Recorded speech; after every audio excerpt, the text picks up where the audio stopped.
right into it. Today, we're going to be talking about essentially how to gain momentum and get sales velocity without actually paying a single dime on marketing. And it's all driven based on organic approaches and some tactics that you're going to share, that I'm going to share together.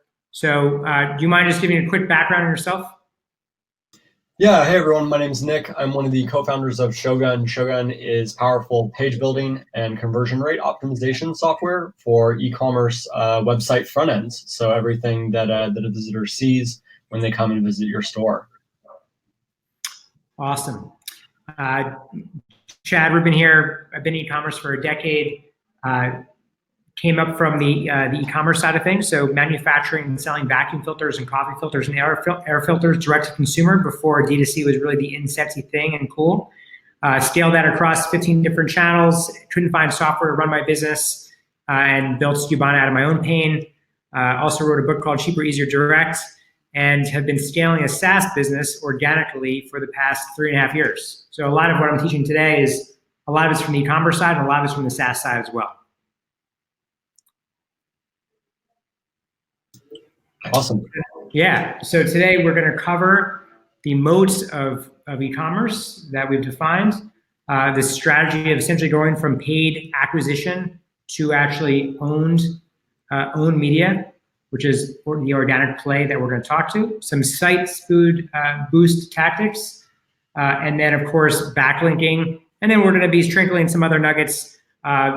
So if you guys have questions or comments or concerns, please feel free to drop them into the chat. Don't be shy. Looks like we've got more people joining now with these technical difficulties. Let's rock on. There's a lot to cover today, and I want to make sure I'm being respectful of everyone's time. Skubana quickly is an operational platform. We do everything after the checkout to run and automate your entire business. So we do order management, inventory, purchase orders, and profit across no matter where you sell, whether it's Shopify, Shopify Plus, have a Shopify point of sale system, or even selling on Amazon. We scale across all those platforms. It's pretty amazing. Got some great customers. Some of them are actually on the call today. Death Wish Coffee, Cocoa Floss, Nomad, which makes really cool cell phone gear, and people love us. A little bit about Shogun. Yeah, absolutely. We have a lot of e-commerce clients. Now we have like well over 8,000 active e-commerce clients, merchants, and we have probably over 1,000 Shopify Plus clients using us now at least. We kind of have this really robust builder that allows people to build out these custom pages, landing pages, blog pages, product pages, any of the pages in your store. And these we're now releasing these new tools for optimizing your conversion rate for those pages. And so yeah, I've personally seen a lot of e-commerce stores. We now have like a 7-person dedicated global support team. But we bootstrapped, much like Skubana, we bootstrapped Shogun for a very long time. So I actually did support for 2.5 years and got a chance to look at a ton of e-commerce sites. So yeah, I have a little bit of knowledge there. Hopefully can provide some cool insight. Cool. And Nick, here's some of your clients. Yep, absolutely. So yeah, we've got Chubby's, I think is pretty well known one. Movement, not pictured here, is Lisa. We also have like a lot of the K-Swiss brands, or their conglomerates, so K-Swiss, Palladium, Supra. There's a bunch. We're cross-platform, so we have clients from multiple e-commerce platforms, but these are some of the more well-known ones. I believe these are all Shopify. Yeah. And just out of curiosity, before we get into the meat of this presentation, who do you think is killing it with your landing pages, like the landing page creation tool you've created? Who would you suggest people go check out? Yeah, I think that Lisa is a really good example of that. Lisa Metros, I think almost all of their website is built in Shogun, I'm pretty sure. At least a very, very large amount of it. And they've seen a ton of value, especially since, we're talking about content. Like when they initially came to us, the main thing was they wanted to be able to quickly create content pages without having to have those that process go through their engineering team. They really want to empower their marketing and content teams. to deploy pages, because that's a big part of their digital strategy. Yeah. You know whose page I love? Oh, I really admire and respect in the commerce space. Four Sigmatic. Yep. It's like mushroom-like coffee that has powerful ingredients to create a clarity in the mind. Totally. Yeah. That sounds pretty neat. I'll have to, I think I've heard of them. I'll have to check them out again. So if you're listening and you're just refreshed your page and you're joining in, stay tuned, because we're actually giving away some great, not only information, but we're giving a pretty big giveaway at the end. So stay posted. So in e-commerce expires every 3 to 6. So excited about this industry. Things are moving extremely rapidly and evolving. And so if you know that things are moving very, very quickly, you'll know that actually the way that you create a defensible brand has also changed. And so I've defined essentially the new moats of a new commerce company around platform, audience, and having a brand that resonates with others, which is technically actually more or less like a media company. And so what you're seeing is that content companies are starting to converge into e-commerce, and e-commerce companies are starting to become media companies. And feel free to just obviously I love it to be interactive, so if you want to chime in, or if you have anything to add, let me know. But traditionally, these old school companies have used PPC, social media, paid advertising, purchase lists, display advertising to gain traction. And these are all rented models, and there's nothing wrong with doubling down as long as the unit economics make sense. But there's a different way, and that's really what we're going to talk about today, is essentially this pull model, not pushing, but pulling. And that's around search, really around search, blogs, content marketing, email, dropping as much value as you possibly can, and building an audience versus going to find customers. And it really changes the dynamic of your relationship with the customer when you're providing an incredible amount of value.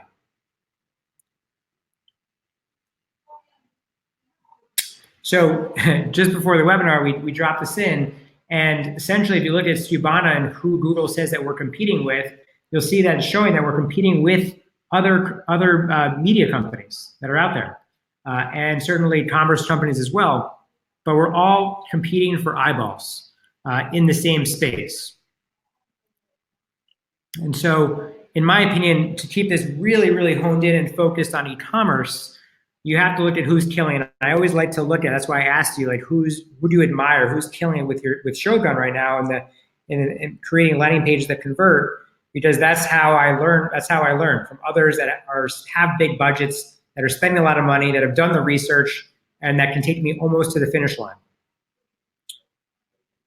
So in my one of our favorite brands out there would be Cotopaxi, and so they built a event called Questival, which is like a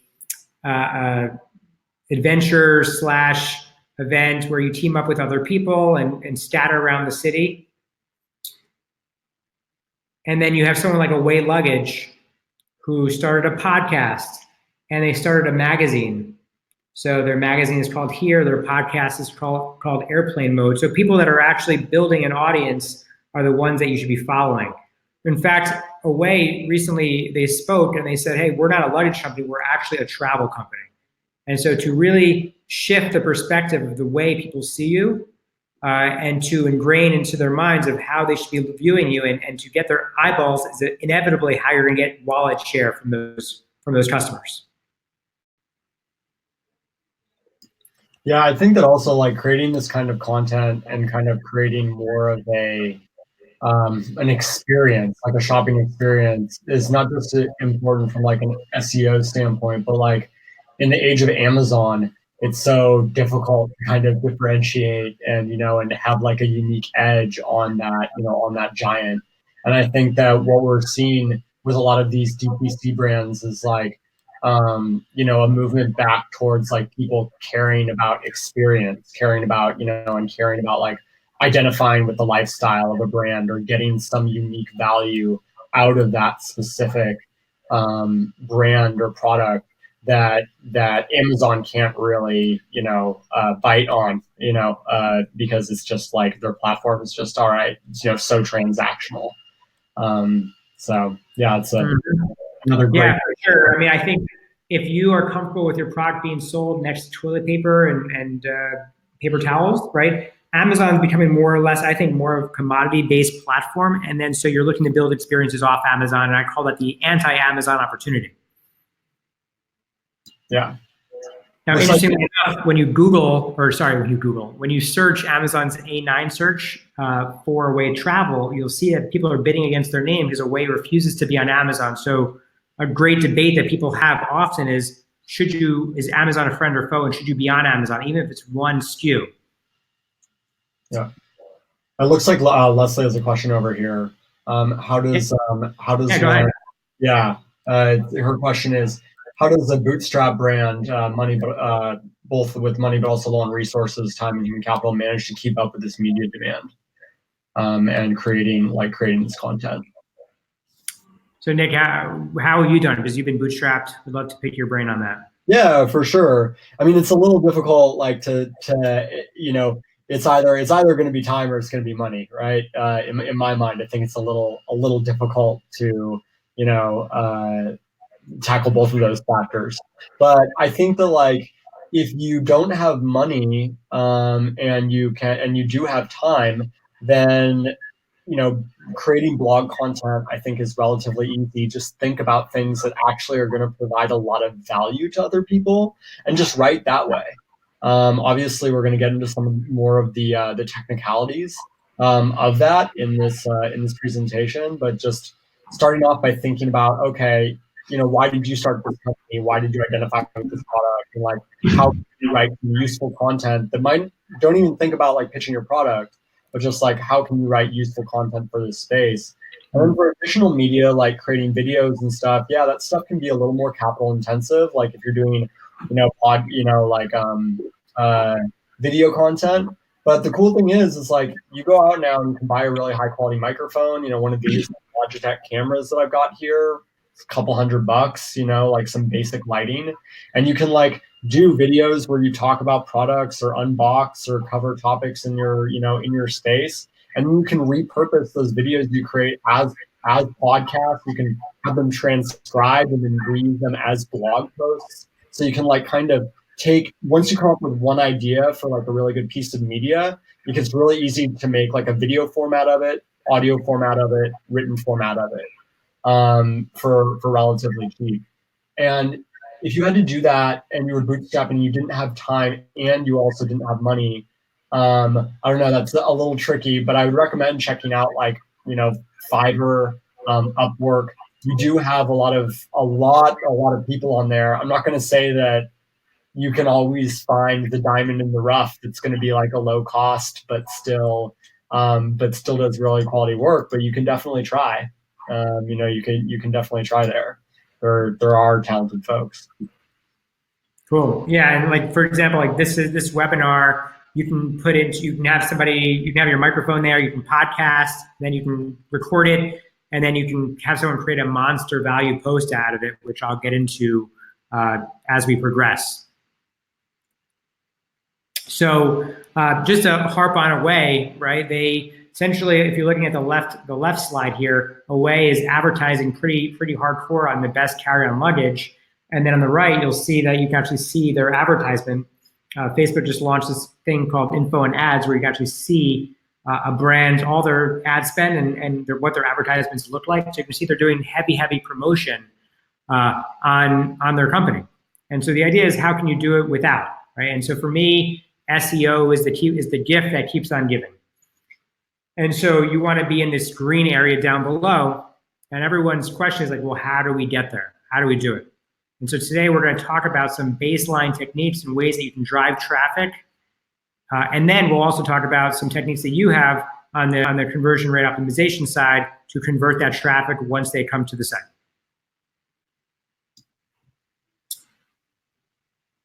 So here's the strategy. It's a three-pronged approach for SEO, the three levers you can pull. A lot of people don't talk about speed, but I think speed is sort of like the foundation. It's like the soil that you build a house upon. And so to get into speed, the first thing, and actually, why don't you go through this slide, and I'll take the next slide. Yeah, awesome. So speed, it's super, super important, right? I think that most people know this. A 2-second delay in page load time can increase bounce rate by over 100%, which is pretty crazy. And 50% of mobile site visitors abandon a site that takes longer than 3 seconds to load. That's kind of the magic number. You can use tools like Think with Google or Pingdom or like Google Page Insights to see what's going on with your page. And usually it has to do with people, like, the reason why it's slow is either they have a ton of apps that's just dragging down their page speed, or they have just uploaded enormous images and have not compressed those images. This is actually a really big topic over at Shogun. I'll be totally candid here. We get people writing in, they go, "Oh man, Shogun's affecting my page speed, isn't it? Like, my page speed is like loading, like slowly." And we love it when people write in. We always do a complimentary audit for them using Google PageSpeed Insights, and we'll be happy to point out where they've uploaded a lot of really big images, or where they've just have a bunch of apps running on their store that are just dragging down the page. And we're it's become such an important topic that we've actually considered building it into the product, building a page speed feature into the product. Mm-hmm.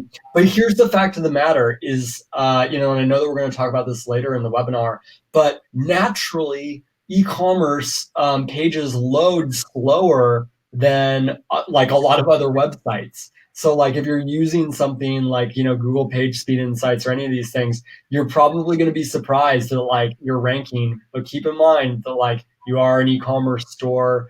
You've got, you probably have a ton of images on your page. It's just going to load like slower than some other website that's not trying to do a lot of things, except for, have like a small amount of images and text.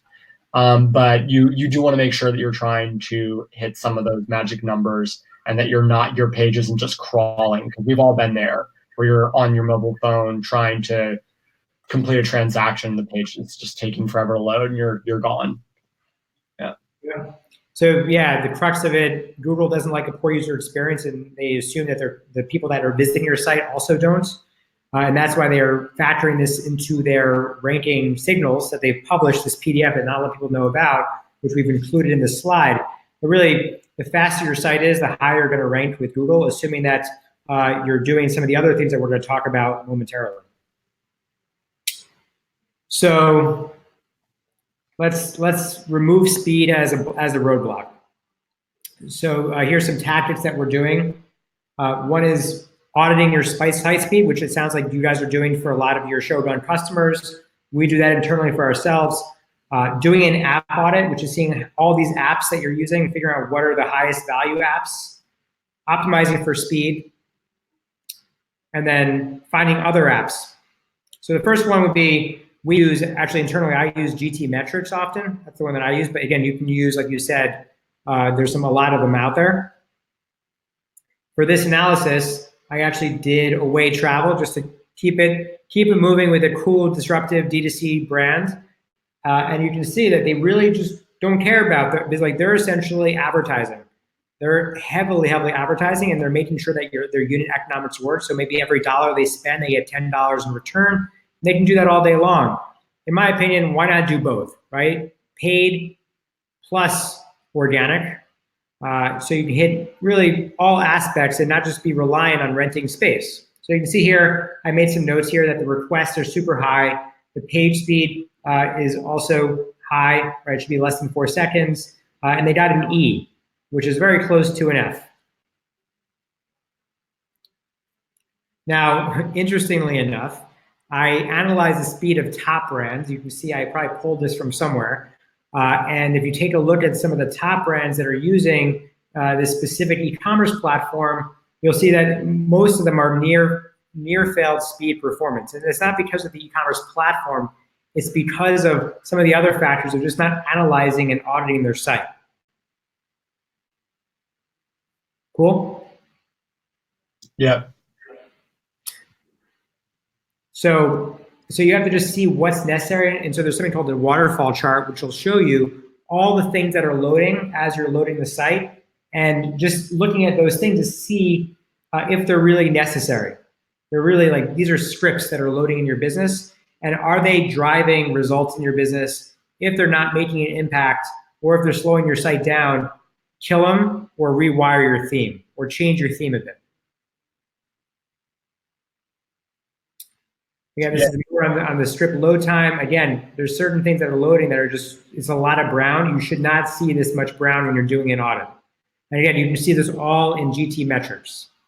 So there's another chat that's on the call that's asking a question: how can we improve speed? This actually happens to be a customer of ours at Skubana for international users.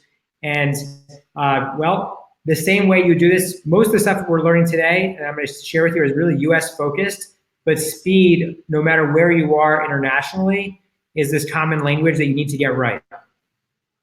So by optimizing speed, it'll work for google.co.uk, .de, and España.es. It'll work across the net. Chad, is the question there around what, like, the approach to how you're conducting internationalization for the site? So like, you know, because some people obviously, like, there's a lot of companies, they'll actually have separate sites for each of their, you know, their locales. And then there's some, you know, there are some sites that will actually just try to have one site, and they'll try to implement something that will load up, you know, that will like localize the site on the load. Yeah, I was wondering, I guess I'm talking to, if you want to answer that in the chat. Yeah, I don't, all I can say is that I think speed is, no matter if you have one site that has other currencies, or you have multiple sites that are specific and native to the country that you're selling into, regardless, you need to get speed right? Like, speed is the foundation of making it all happen. Yeah. You agree? You concur? Absolutely. The second piece I wanted to share with everybody is just this like app audit. Clearly, like, I think Shogun's created a great app, and you guys are already on top of the speed, but the typical Shopify Plus merchant has, I believe, 12 apps. And so you want to not go overboard on apps, but count the calories of the apps that you have on your site. So I'm on Shopify, and we had 32 apps on our site. And this is my list of all the apps, which is a great list to have, but are we using everything? Do we recognize some of these? Did we just install it just to install it? And so just take a look and audit of what's happening. And so out of the 32, 17 were actually the good, healthy calories apps, so to speak, on my back end, which is thinkcrucial.com. And it's still more than the average, which has typically about 12. And here are some of the wasteful apps that we just weren't using, that were we installed just to install them without actually thinking about, will this create an ROI for us? We just thought, hey, another app, why not? And it's just empty calories. It's like eating bread before you have dinner. Yeah. Yeah, we for Shogun, we take, you know, page load very, very seriously. And like I think one of the question we get asked the most is, they're like, oh, you know, your pages are, you know, are our pages going to load quickly? And our answer is yes, because we don't serve them. We're not in the load path. Everything that's built in Shogun, we actually is served up by Shopify as pure HTML. So we're using, you know, it just gets pushed by Shopify CDN. So that's kind of our secret there. I would have to look at like other applications to see. I would be curious to see like how they affect, you know, on an individual basis, which apps are, you know, a little more offensive to load time. But are there? Well, yeah, I don't want to call anybody out, but I wonder if there's like some tool or like a list of all of them. Yeah, I would suggest do your own audit and look at your waterfall to see what's consuming, like who's the offender. And then, of course, you can look into your Shopify admin console and take a look at what's installed and remove them. I would just caveat and say that when you delete an app, sometimes it can affect your theme, so just be careful that there's no lingering code that's there that could drag down your speed time. Yeah, very, very true with that. Like, definitely, and email the app developer, but probably before the installation to ask that question. Like for Shogun, we really make our integration very light footprint on the code. So like all of our code can be removed in 30 seconds. But we offer to people, like, if you're going to uninstall Shogun and you don't want to remove those small bits of code, you can just email our support team and give us access to your store, and we'll remove all of our code for you. And my guess is that, even if like a lot of these developers don't have that policy, publicly, I bet you a lot of them would be glad to do that for you as well. If you email them in advance and say, hey, for whatever reason, I need to move away, can you help me remove this code? Just so everybody knows, like, as developers, we have access to a portal that can, we can request access to your store and easily access your theme files if you give us that permission and you want us to help with that. So I wouldn't be shy asking for that. Oh, that's awesome. Not a lot of apps do that, right? Like, you guys are definitely some of the anomalies. Like, there's a lot of apps you install and you don't get any customer support, and it sounds like you guys create a great experience. Thanks. Yeah, from the start, we've been very like customer support heavy. So I think that's one of our strong suits. Like, I really believe for us, and probably also, for SaaS companies, but probably also for, I'm sure, e-commerce companies, like, people expect service and they expect it like pretty much instantly is what we realized. Like, for software, it's software as a service now, right? And that's not just the software license, but that's the support that comes with it. And I think that people expect that. Like, for me, when I'm purchasing from DTC, direct to consumer brands, like, and I'm not shopping on either, Amazon gives me this seamless, very impersonal experience, but it's this machine that works very well. But I'm always delighted, like, when I'm working with a brand that I really love and they just make things easy for me. I can write into them and it's like a software company. Like, they have, they've got live chat, they're super fast on email support, and they're treating me as though I'm like writing into an IT help desk. I love that. So I think that that's another way that you can really differentiate, is through support, but that's a tangent. Yeah. Cool. No, it's helpful. So we talked about speed. Now we want to talk about traffic. Let's buckle up because we got a lot to cover here in a short time. So the second piece is this backlinking strategy. So for those that aren't familiar, backlink is essentially getting a link from somebody else that directs to your website.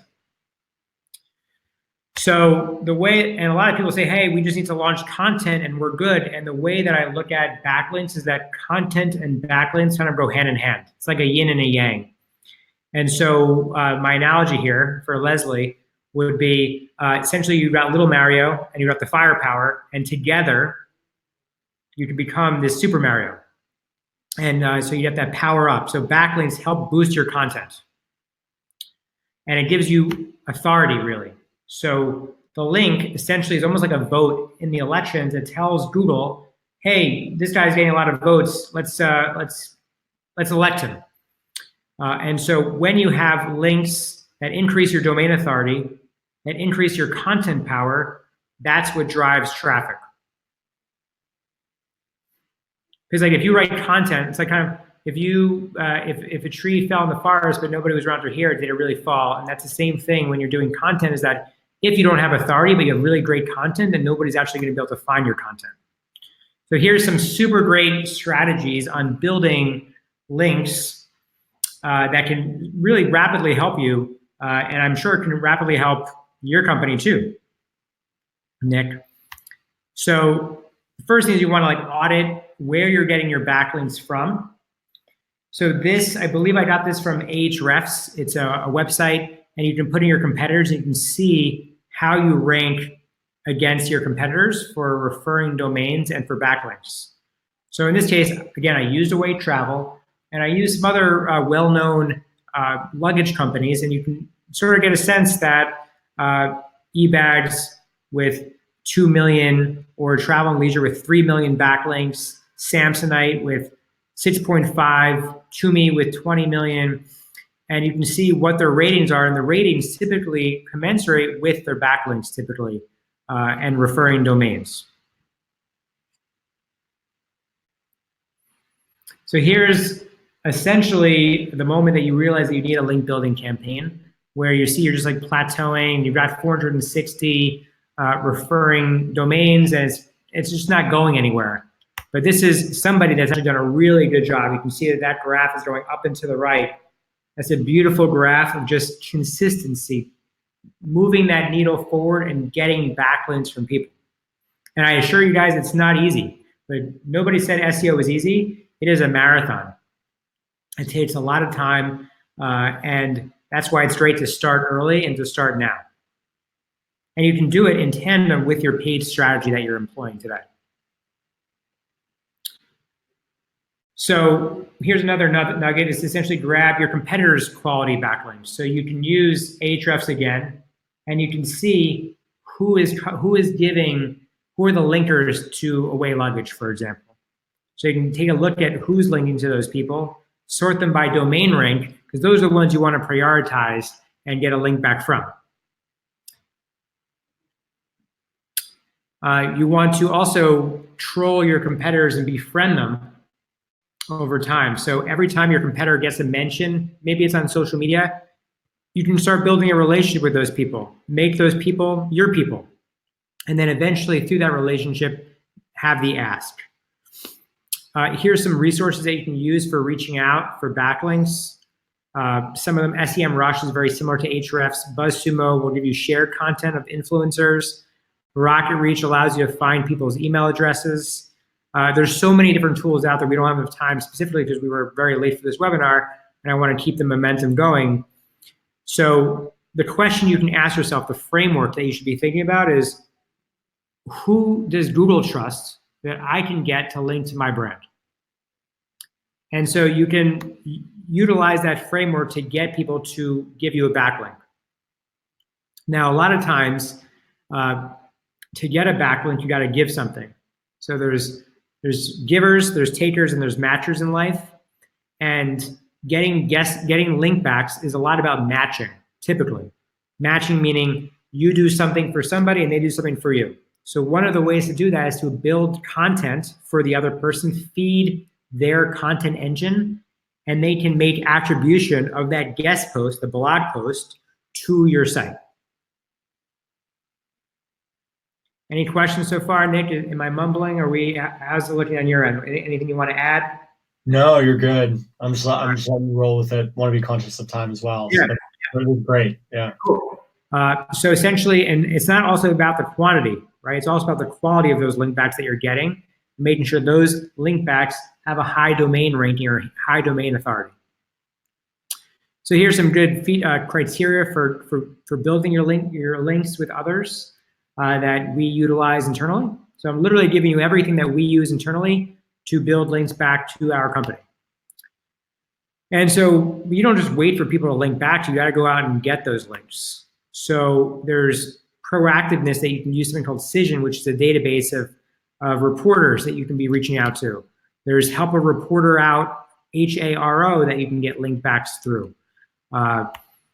You can, yeah, I mentioned HARO right here. Essentially, it's connecting you with journalists.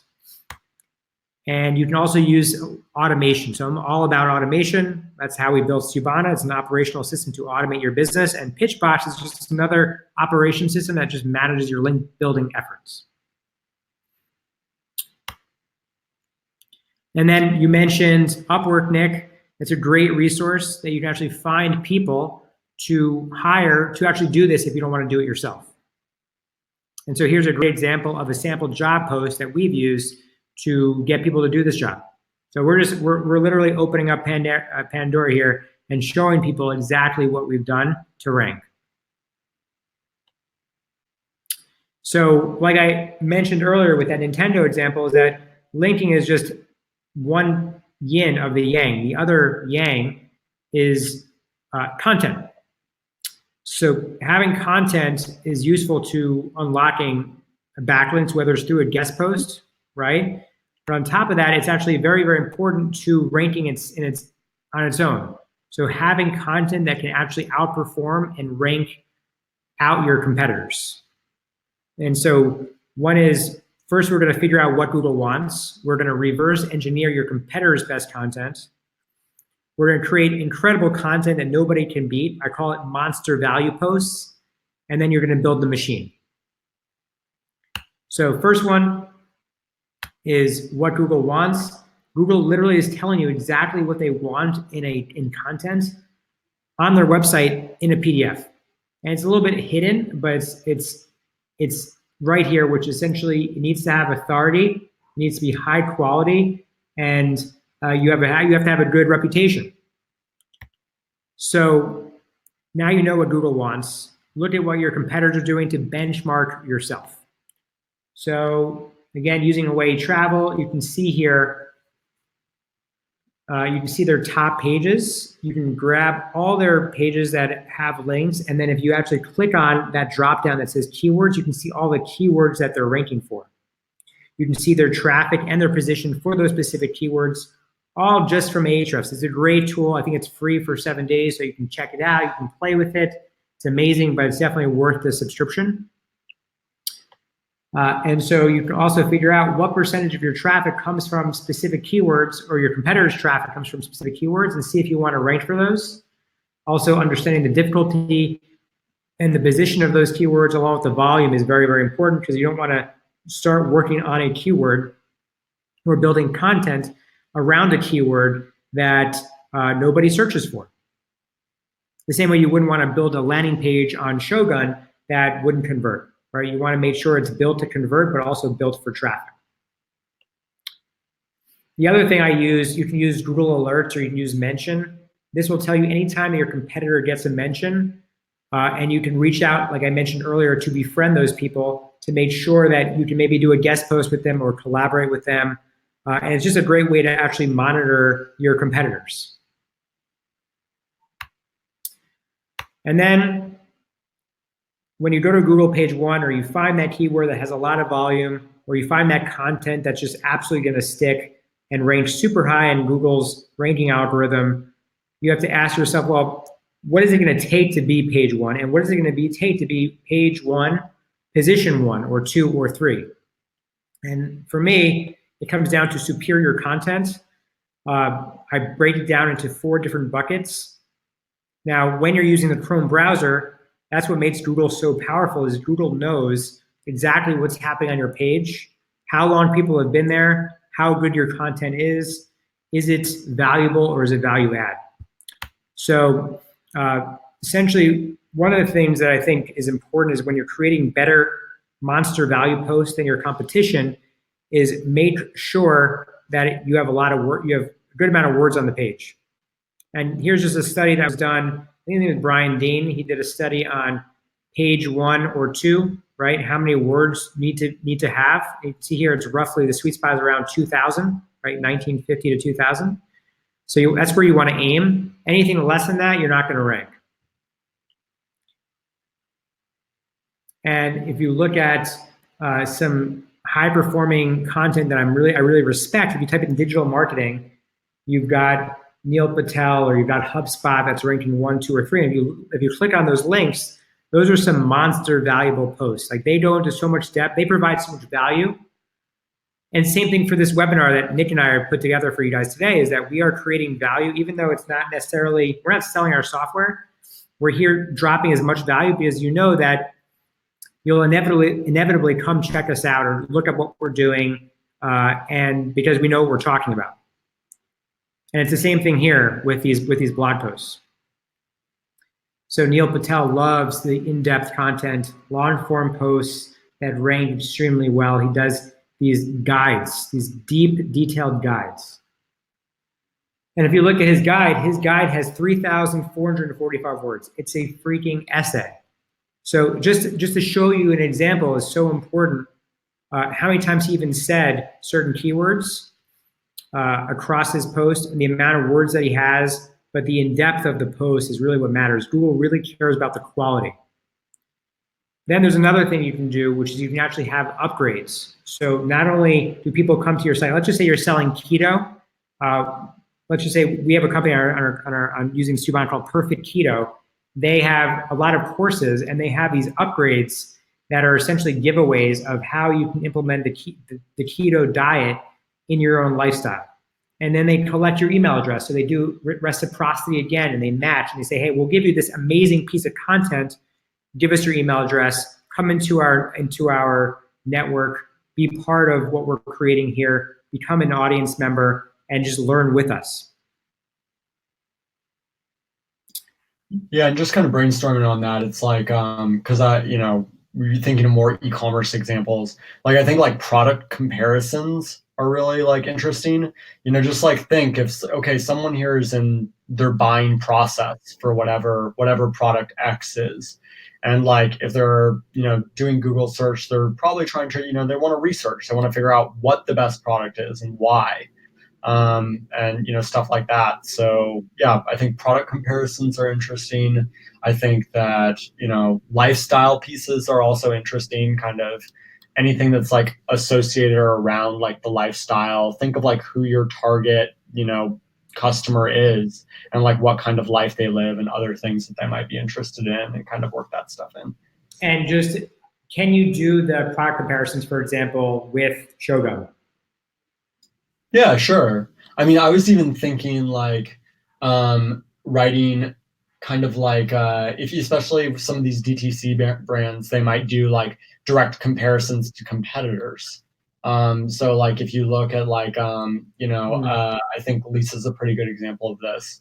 Like when people are shopping for these mattresses, they really want to know all about it, right? They want to know whether they're going to buy from Lisa or Casper or Tufton Needle or whoever their competitors may be.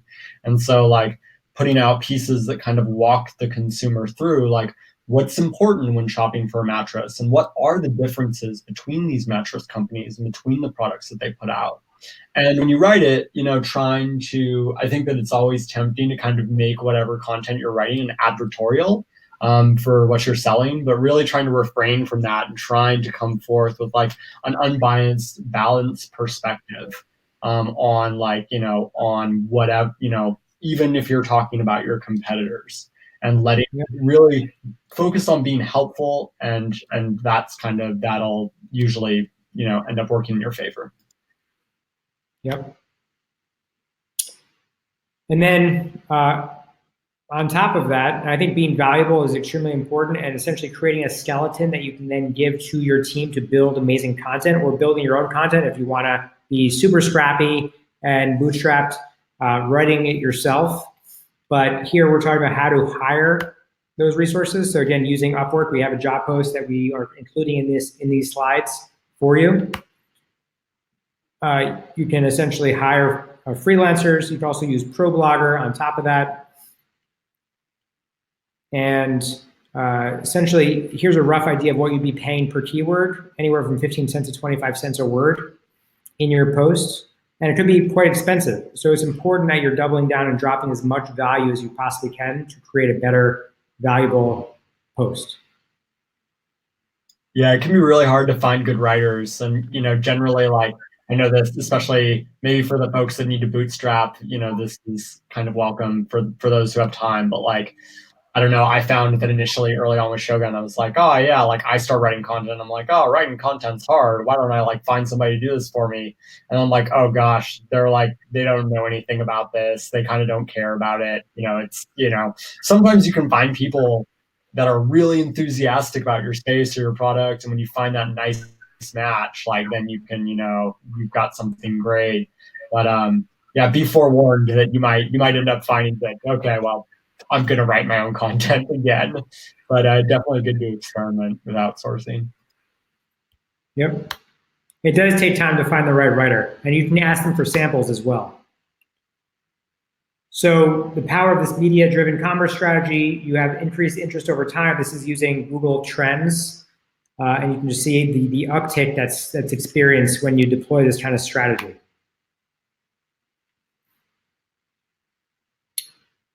Nick, you want to take this one? Yeah, for sure. So this focuses a little bit more on like the content of your pages that would sell. Sometimes you're going to create content and it's best to just leave the products out of it, right? Like especially if you're creating blog content or if you're creating video content and serving that up through a page.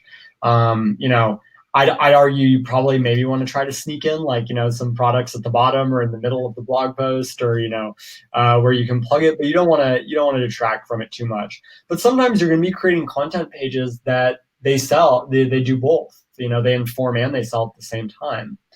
And so when you're doing that, it's really important to consider like isolating your focus. One thing that I see where folks can kind of mess things up is they don't know what the focus of their page is. They don't understand, even in their mind, what its purpose is. So when you're creating any type of web page, think about it from like, what is my goal? What is the one main thing that I want the visitor to do on this page? And put your focus primarily towards that one thing. So, in some cases that means creating a landing page or creating a content page that really only tries to focus on selling one product.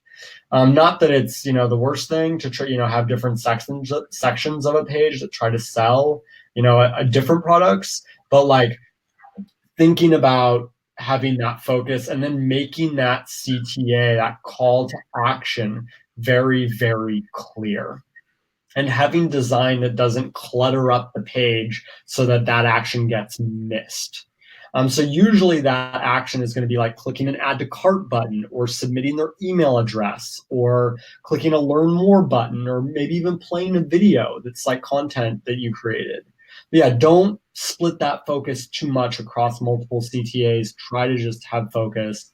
And if you're creating like a landing page, and you really just want to drive that one thing, consider dropping the header and footer, especially the header. The header can be really distracting sometimes for people, because like they'll hit a page and they'll be kind of like, oh, well, where do I want to go from it? Like, oh, I just want to kind of jump around. And then they can, open up that header, and then they're just popping around in different pages and doing things that maybe you didn't intend them, to do. They kind of lose that focus. So it's consideration.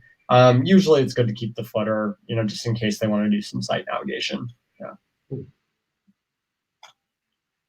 Let's talk about mobile. Yeah. So of course, I'm sure everybody knows at this point that like mobile is huge. It's becoming, more and more the dominant channel. It's such that we've actually considered, we're still considering whether when you open Shogun's editor, whether it should load the mobile view first. Like, so in Shogun, like we've got like, you can view whatever the page build in like widescreen view, laptop view, tablet view, or mobile view, and you can design specific for any of those screen sizes. But like, so default, we put the desktop view, but we've been honestly thinking about whether it should just load the mobile view, because 66% of the most recent Black Friday, Cyber Monday sales through Shopify were via mobile. Keep being really mobile minded, designing for mobile first, and then thinking about, okay, how would this mobile design translate to desktop? And usually what that means is keeping it very minimal and highly visual, focusing on products, focusing on images and like CTA buttons, making sure that it loads really fast, and also making sure that the whole user experience flow is seamless, runs really fast, and can be conducted mobily, like all the way through checkout.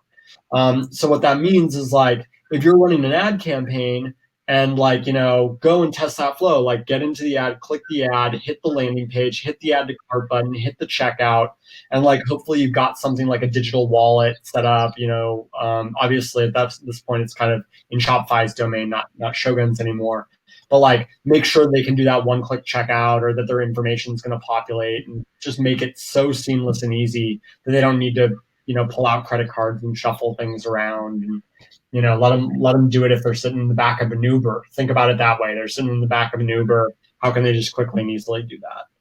And consider that user experience. Like, who is the user? Is this landing page relevant to them? Is it personalized even for them? That's kind of where we plan on heading with Shogun. If you are running through advertisements, or you've created organic content, right? That like you've created a blog post and then they're going to jump from that to a product page. Who who is that content geared towards, or who are those ads geared towards? Where are they coming from? What kind of mindset are they in when they are coming, to the page, and what's that user journey like? And what did they see just before they're seeing the page where they're going to transact? Yeah. Cool. We're getting some love from Reese from Hello Nomad. Oh, awesome. Hey, Reese.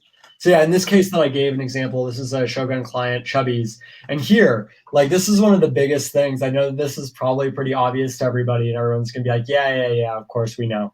But like, sometimes I'll be on Facebook, and I don't know if this has ever happened to people, but you're on Facebook, you're scrolling, you see an ad for a product, and you're like, oh, I love that product, and it looks great. Maybe it's a lifestyle picture, maybe it's like just a multi-carousel, and you're like, cool, I want those jeans, or I want that shirt, or I want that hat or jacket. And then you click on the Shop Now button, and all of a sudden you hit a landing page that doesn't even have that product on it. And now you're just like, what? You're kind of like, all right, well, you got me here, but like, I wanted that one product. I don't like any of the stuff in this collection you're showing me. And so then they bounce. It's like here, obviously Chubby's did a good job. They're advertising this, and when you click on this, you're taken to the product page that has that product that you expected to see. Really basic stuff, but sometimes the basic stuff is, you just got to remember it. So, yeah. Cool.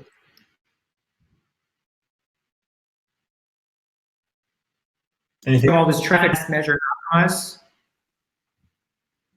Take it, Nick. Test, measure, and optimize. So first thing is to make sure you keep your analytics in mind. Like, you want to be data driven. You don't just want to be putting stuff out and just like being like, oh, what's going on with my sales. You want to be like a data scientist. So think about your analytics. You've got probably Google Analytics. You've got your platform analytics too, whether you're on Shopify or BigCommerce or whatever. And Shogun actually now has an analytics suite. It's in beta, but if any of you want access to it, you can just go ahead and email support@getshogun.com, or email, whatever, install Shogun, get on live chat, or email our support and be like, hey, saw the webinar with Nick, get me on the analytics beta right now. They'll flip that feature on in Shogun for you, and boom, you'll be able to see page insights for number of sessions, bounce rate, add to carts, total sales, a whole bunch of stuff, click-through rate, most common destinations. You don't need to have a PhD in Google Analytics to dissect this stuff. We make it really easy and give you like really clear charts and graphs that show you that page performance. And you can even compare pages against each other. So you'll be able to see, like, if you have one product page that's performing really well, but another one that's kind of like struggling, you can like see why that might be in the statistics. The other stuff that I love is like session recording software. So like for Shogun, we use Full Story. I know that Hotjar and Crazy Egg do this as well. Being able to watch playback of actual visitors visiting your site, it gives you so much insight, because you're able to see where users are clicking. You might even discover technical errors. Users clicking on a button over and over again, and it's not taking them somewhere. It's bringing them to some kind of error. You can figure that stuff out really quickly by just watching a bunch of the sessions of your users. So check out some of those softwares. And then they have heat mapping too. Yeah, they have heat mapping as well. Heat mapping can be super valuable. Heat mapping comes in different forms. So you've got like click mapping. You can see like, hot spots where people are mostly clicking. Scroll mapping, so you can see how hot or how cool it starts to get as the scroll depth of the page gets deeper and deeper. You're losing visitors usually as the scroll increases. You can do like mouse trail, so you can see where people's mouses are trailing mostly on your page. So that stuff can be really interesting, just to like see where people are most engaging with your page. It can give you a good sense of what is actually going on. The analytics tells you kind of the the quantitative, like here's the number, but then that session recording tells you the why. It tells you the qualitative why this stuff might be happening. And then of course, A/B testing, launching on Shogun next month. But if you guys, being able to create 2 different variants of a page that usually have slight differentiation, and then to see which one performs higher, coming up with a hypothesis for why that might be, running those tests, really great for conversion rate optimization. Cool. So that wraps up. We covered a lot of things today. I know we had some technical difficulties from our side. If you have questions, you can always feel free to email me, Chad@Skubana. If you wanted to do a speed audit or an SEO audit or just jam on SEO stuff, you can just apply to that link right there. We're doing 10 brand strategy audits for free. That's right, 10. So you apply using that link right there, bit.ly/Skubana bonus, all one word, lowercase. And check out Skubana if you're interested. Awesome. Yeah, and for Shogun, we're offering 20% off Shogun for life. So yeah, if you want to email us at sales@getshogun.com, we'd be happy to tell you more about that offer and answer any questions that you have about Shogun. And that's for new clients, I would assume? Yep, that's for new clients. Yeah. Awesome. Cool. And feel free to mention Skubana in the webinar in the email to make that happen. Definitely. So if you have any questions, Nick, how can they find you? Yeah, you can find me pretty easily. Here, I'll even put my email in here, nick@getshogun.com. And yeah, you can feel free to email me. If it's certain questions, I might reroute you to support, just because our support team actually has a bunch of front-end developers and they're way more knowledgeable about a lot of stuff than I am. But if you have any specific questions or want me to take a look at your site real quick, I'd be very happy to do that. If you have questions about gaining access to Shogun, or if you I can get you to the right person if I can't answer the questions myself. Cool. Well, that is a wrap, guys. Thank you so much for sticking with us during the difficulties. Hopefully it was worth your time. Nick, thank you so much for dropping value and joining us today. And I'll talk to you soon. Thank you very much, Chad. Yeah, appreciate it. Thanks, everyone. Thanks, everybody.